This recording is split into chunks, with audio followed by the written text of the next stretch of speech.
Yeah, it kind of was. For me and particularly for my kids in LA, you have large African American, large Mexican American, and then obviously the Caucasian, the white population, uh, and um, and I think you grow used to sort of categorizing people in those ways, and you come to Miami. And I remember, 'cause there's such a large Latino population, but they're not all, or even mostly Mexican Americans. And I remember my kids, would often come home from school. Hey, I met this kid. This great kid. He's a Mexican guy. I said he's probably not. And it took them a long time.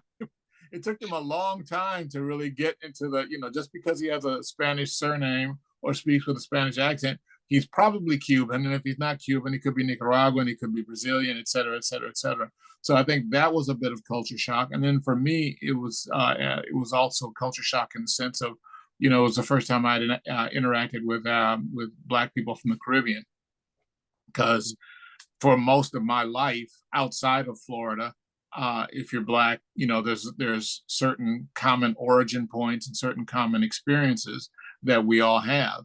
And to get to Miami is to discover this whole different aspect and way of being a Black person in America. These multiple ways, frankly, of being a Black person in America. So it was very eye opening and broadening in a good sense. It teaches you to sort of see the world in wider terms than maybe you would if you just grew up in that one place, as we did. Even though I grew up in a world class city, it was still a city with certain stratifications that are much narrower, I would argue, than you're going to find in Miami.